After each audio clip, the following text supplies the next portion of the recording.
یہ بتایا جائے کہ شمس جو ہیں وہ کیسے نکلے اور کیا کرتے تھے اور کیا ان کا سفر تھا اور کیا ان کی کاوشیں تھیں۔ ان کا تعلق تبریز سے تھا، عام سے گھرانے کے ایک فرد تھے، پیروں بھوکے رہا کرتے تھے کئی کئی ہفتے، بعض اوقات مہینہ مہینہ، بالکل دبلے پتلے تھے، لمبا قد تھا، کبھی بال اتنے بڑھا لیتے کہ پتہ لگتا کہ پنڈلیوں تک آ پہنچے، اور کبھی یہ بھویں تک مونڈ ڈالتے، داڑھی مونچھ سر کے بال، بالکل پتہ لگتا کہ یہ کوئی قبر میں سے مردہ نکل کے آیا ہے۔ کھاتے بہت کم تھے، تھوڑا سا بکری کا دودھ ایک پیالہ یا روٹی کا ایک ٹکڑا یا ایک نوالا۔ زیادہ تر وہ مشاہدہ ذات میں رہتے تھے، تنہا بیٹھتے، اللہ کو یاد کرتے، اللہ کی ثنائی پہ غور کرتے۔ اللہ نے ان کو کوئی بہت زیادہ نواز دیا، جسے ہم پنجابی میں کہتے ہیں ان کے اندر پامبڑ مچ گیا۔ اب وہ بے چین ہوئے کہ کس کو یہ علم دوں جو اس کا اہل ہو، جو اس کو اٹھا لے، جو اس کو سنبھال لے۔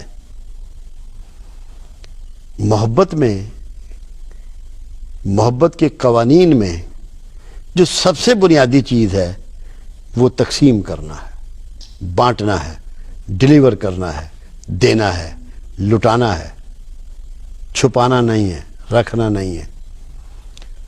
یہ ان کو بے چین رکھتا تھا، ہر لمحے سوتے نہیں تھے کہ جو مجھے مل گیا ہے اس کا حقدار بھی مل جائے، جس کو میں یہ ڈیلیور کر دوں۔ محبت کا تقاضا یہ ہے کہ وہ بے چین پھرتی ہے بانٹنے کے لیے۔ آپ دیکھیں کہ جب ماں کے تھنوں میں دودھ آ جاتا ہے تو کس طرح بے چین ہوتی ہے بچے کو دودھ پلانے کے لیے۔ اس کو تو کچھ نہیں مل رہا ہوتا، اس کی مامتا کو تسکین مل رہی ہوتی ہے۔ تو صوفی کو جب ایسا گیان، ایسا علم، ایسا نور، ایسی واردات قلبی نصیب ہو جاتی ہے تو اس کے اندر بے چینی بھی وارد ہو جاتی ہے کہ اب میں اس کو بانٹوں، تقسیم کروں، کسی کو دے ڈالوں۔ وہ پھرتے تھے سرگرداں، ہر شعبہ ہائے زندگی کے لوگوں کے پاس جاتے تھے، سرکاری عہدے والوں کے پاس جاتے، کاروباری لوگوں والوں کے پاس جاتے، ٹھیلا چلانے والے کے پاس جاتے، تعلیم دینے والے استادوں کے پاس جاتے، منڈی میں روزگار کرنے والے، سبزی بیچنے والے کے پاس جاتے کہ خدا جانے کہاں اس کا کوئی حقدار بیٹھا ہو تو میں اس کے یہ حوالے کروں، وہ علم اس کو گرانٹ کر دوں۔ تبریز میں ان کو کوئی ملا نہیں۔ ان کو کسی نے بتایا کہ آج کے زمانے کے جتنے بڑے صوفی ہیں یا جتنے بڑے ایسے لوگ ہیں جو جستجو خداوند میں لگے ہوئے ہیں، جو معرفت کے سفر میں ہیں، وہ بغداد میں ہوتے ہیں۔ بغداد ہمیشہ سے اس کا گہوارہ رہا ہے۔ اب یہ کہانی 750 سال پہلے کی ہے، آج کی نہیں ہے۔ تو وہ بغداد جا پہنچے، وہاں انہوں نے بہت وقت گزارا، جتنی خانقاہیں تھی بغداد میں سب پہ حاضری دی، سب کے ہاں دیکھا، مگر ان کی بے چین روح کو قرار نہیں ملا، اور کوئی ایسا بندہ میسر نہیں آیا جو یہ سمجھتے کہ یہ اس چیز کو سنبھال لے گا۔ ورنہ ہماری تو حالت یہ ہوتی ہے کہ کوئی تھوڑی بہت خبر اگر خواب میں بھی مل جائے تو ہم بے چین ہوتے ہیں کہ اس کو کیسے تشتت بام کریں، پورے زمانے کو اس کو بتاتے پھریں تاکہ ہماری لوگ تعریف کریں کہ یار یہ تو بندہ بڑا پہنچا ہوا ہے، تو اس کو تو یہ خبریں مل جاتی ہیں۔ تو وہ ایسے کسی آدمی کے حوالے بات نہیں کرنا چاہتے تھے، کیونکہ ان کو تو یہ تھا کہ اتنا اہل ہو جو اس کو ملٹی پلائی کر کے آنے والے زمانے تک کو پھیلا دے، اس کو بکھیر دے۔ وہاں تک وہ رہے، اسی حال میں رہے، لوگوں کو ملتے رہے، آتے رہے، طائفوں کے پاس گئے، چوروں کے پاس گئے، گداگروں کے پاس گئے، لٹیرے ڈاکوؤں کے پاس، مطلب کوئی شعبہ زندگی ایسا نہیں تھا جہاں شمس علیہ تبریز علیہ رحمہ نہ پہنچے ہوں، مگر کامیاب نہیں ہوئے۔ پھر کسی نے بتایا کہ شام میں ایسے لوگ ہیں، کیونکہ شام ایک ایسی جگہ ہے جہاں مہدی علیہ السلام نے اترنا ہے، اس کی بڑا توقیر ہے، اس کے بڑا تقدس ہے، جہاں پہ عیسیٰ علیہ السلام نے اترنا ہے، مہدی کا ظہور وہاں ہوگا، عیسیٰ علیہ السلام کا نزول ہوگا، تو وہاں بڑے مقتدر لوگ ہیں، روحانی طور پہ بڑے زیرک لوگ وہاں پائے جاتے ہیں۔ پھر شام چلے گئے۔ آپ جستجو دیکھیے، ڈیلیور کرنے کی بے چینی دیکھیے،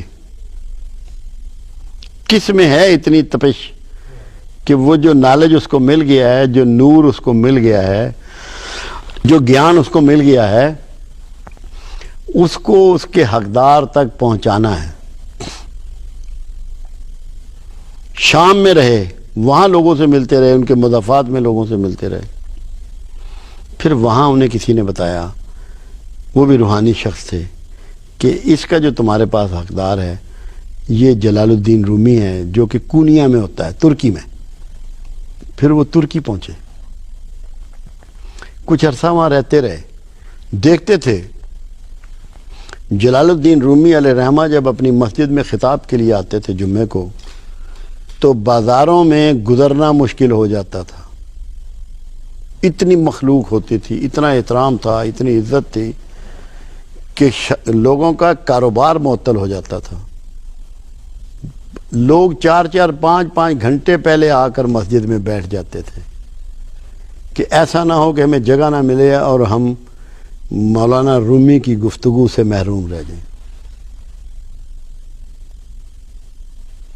تو یہ وہاں جا پہنچے ان کی تلاش میں۔ تو مولانا روم جو ہے وہ گھوڑے پہ جایا کرتے تھے مسجد، سفید گھوڑا ہوتا تھا ان کا۔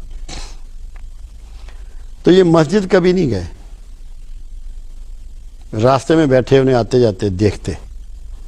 جب کچھ دن انہوں نے ان کو واچ کر لیا اور دیکھ لیا اور یہ محسوس کر لیا کہ یہی وہ شخص ہے جس کی مجھے جستجو تھی، اپنے اس چیک اپ کے لیے انہوں نے ایک دن جب وہ مسجد سے جمعہ پڑھا کر خطبہ دے کر نکلے تو راستے میں پبلک میں کھڑے ہو کے روکا اور پھر ایک سوال ان سے کیا جو ان کی اہلیت کو چیک کرنے کے لیے تھا۔ مولانا روم نے ان کی توقع کے عین مطابق جواب دیا۔ پھر شمس تبریز علیہ رحمہ نے یہ فیصلہ کر لیا کہ یہی وہ شخص ہے کہ جو میرے مقصود کو پورا کرے گا۔ اب دینا کیا تھا انہوں نے؟ کوئی سرمایہ تھا ان کے پاس، کوئی دولت تھی، کوئی کتابیں تھی، کیا تھا ان کے پاس؟ ایک بنیادی اصول اور قاعدہ تھا کہ اللہ سے محبت کیسے انجام دینی ہے، اللہ کے بندوں سے وہ محبت کیسے انجام دینی ہے، اللہ کے بندوں کو باہمی وہ محبت کیسے تقسیم کرنی ہے۔ اب یہ 3 چیزیں ہو گئیں، اللہ سے محبت کا اصول، اللہ کے بندوں سے محبت کا اصول، بندوں کا بندوں سے محبت کا اصول اور طریقہ۔ جتنے بھی میتھڈ آف لو اس میں آئیں گے، جو قوانین آئیں گے عشق کے، اس کو نام دیا گیا اردو میں 40 چراغ عشق کے، ان کی بیس محبت ہے۔ اور تمام صوفیزم، تمام تصوف، تمام پیروی رسول صلی اللہ علیہ وسلم محبت میں ہی چھپی ہوئی ہے۔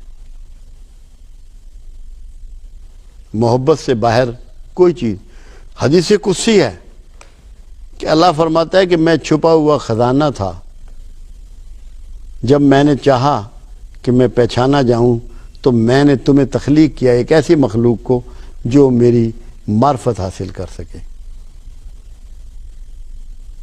میرے بارے میں اچھے گمان کر سکے، مجھے پہچان سکے، مجھے جان سکے۔ اور کیا یہ محبت نہیں ہے کہ رحمت للعالمین کا دنیا میں بھیجے جانا محبت نہیں ہے؟ کیا کہہ کے بھیجا رحمت للعالمین؟ کہ کائنات کے ہر ذرے پر، ہر چیز پر آپ کی طرف سے رحمت ہی رحمت، برکت ہی برکت، محبت ہی محبت۔ اور کیا اللہ کے رسول نے ہمیں یہ ٹیچ کیا کہ ہم کسی سے نفرت کریں، کسی کو برا سمجھیں، برا جانیں؟ سرکار نے تو کمال کر دیا کہ دوسروں کے جھوٹے خدا کو بھی جھوٹا نہیں کہا۔ محبت اور رحمت کے پرتو کی انتہا ہے۔ وہ تقسیم جو کرنا چاہتے تھے آنے والے زمانوں میں، اب اس میں یہ دھمال بھی موجود ہوئی۔ جب ان کی ٹیچنگ شروع ہوئی تو سب سے پہلے تو جس کسی کو اپنا گرویدہ بنانا ہوتا ہے اس کو متاثر بھی کرنا ہوتا ہے، ورنہ شناخت ممکن نہیں رہتی۔ مولانا کے گھر میں آپ ٹھہرے ہوئے تھے، ان کا جو کمرہ خاص تھا جس میں ان کی کتابیں ہوتی تھی، جہاں وہ مطالعہ کرتے تھے، اپنی عبادت کرتے تھے، کتابیں لکھتے تھے، اپنے لیکچر تیار کرتے تھے، اسی میں شمس تبریز علیہ رحمہ سوتے تھے، وہیں بیٹھتے تھے۔ دوران گفتگو کہ بہت زیادہ کوئی علمی مباحثہ جلال الدین رومی علیہ رحمہ کر رہے تھے، کتابوں کے ریفرنس دے رہے تھے، تو ہر گھر میں اس زمانے میں تالاب ہوا کرتا تھا، چھوٹا تھا، جس سے لوگ نہاتے بھی تھے، پانی پیتے بھی تھے اور وضو بھی فرماتے تھے۔ تو شمس تبریز نے کتابیں اٹھا کے جلال الدین رومی کی تالاب میں، ان کے گھر کے تالاب میں ڈالنی شروع کر دی۔ ان کی چیخیں نکل گئیں۔ ان کا بیٹا عبد الرحمن پاس بیٹھا ہوا تھا، اس نے کہا برباد کر دیا اس نے میرے باپ کا سارا علم۔ تو وہ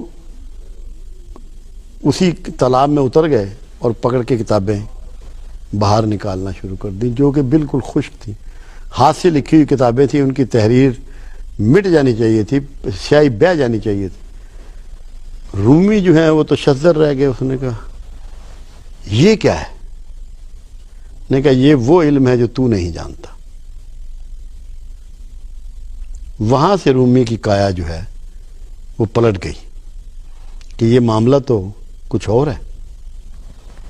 اب یہاں فرق بھی آ گیا عالم کا اور ایک درویش کا۔ عالم کتابوں کا محتاج ہوتا ہے اور اس کا سارا علم کتابوں کا مرہون منت ہوتا ہے، وہی اس کا کل سرمایہ ہوتا ہے، اسی میں اس کی چیزیں پنہا ہوتی ہیں۔ درویش کو اللہ مشاہدے سے گزارتا ہے، اس کا علم مشاہدوں پر بیس کرتا ہے۔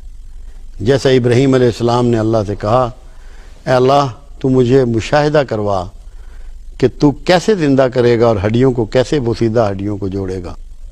وہاں کوئی کتاب نہیں تھی۔ اللہ نے کہا اچھا یہ 4 پرندے لے، انہیں اپنے ساتھ ہلا لے، مانوس کر لے، تاکہ تجھے یہ نہ ہو کہ کوئی اور پرندے اللہ نے بھیج دیے، اور پھر ان کے ٹکڑے ٹکڑے کر، قیمہ کر اور مختلف پہاڑوں پہ رکھ، اور پھر وہ دوڑتے ہوئے آئے۔ تو اس مشاہدے سے ابراہیم خلیل اللہ گزرے۔ تو مشاہدہ آپ کی کائنات کو بدل ڈالتا ہے۔ تو جب یہ کتابوں کا تجربہ مولانا روم کو ہوا تو اس دن ان کی کائنات تبدیل ہو گئی۔ وہ سوچنے پہ مجبور ہو گئے کہ علم میں یہ مجھ سے آگے ہے۔ بطور ایک عالم کے انہوں نے فتح کر لیا اس دن مولانا روم کو، اور پھر وہاں سے وہ ڈیلیوری شروع ہوئی کہ جس نے مولانا روم کو ناچنے پر مجبور کر دیا، اور وہ ناچ آج بھی ہو رہا ہے وہاں 7 بجے شام کو، جمعرات کو، ہر جمعرات کو ہوتا ہے۔ حالانکہ وہ ناچ بھی کیا تھا؟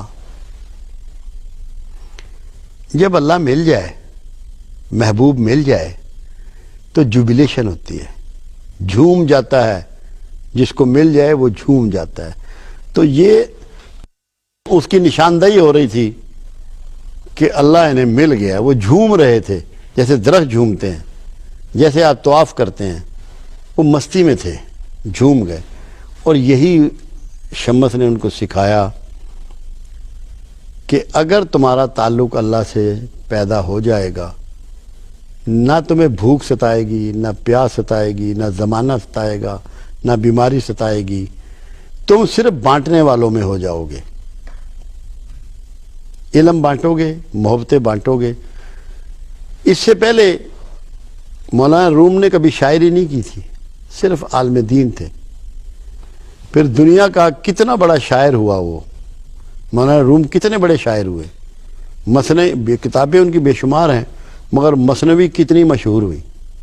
اور جو علم مثنوی نے دیا زمانے کو، کوئی ایسا شعبہ ہے زندگی نہیں ہے جس کی ٹیچنگ مثنوی نے آپ کو نہ دی ہو۔ تمام آپ جو ٹیچنگ لینا چاہیں، جس انداز کی لینا چاہیں، جس ادوار کی لینا چاہیں، مثنوی مولا روم آپ کو وہ ٹیچنگ پرووائڈ کرے گی۔ یہ شمس کا اعجاز تھا، یہ ان کی ڈیلیوری تھی۔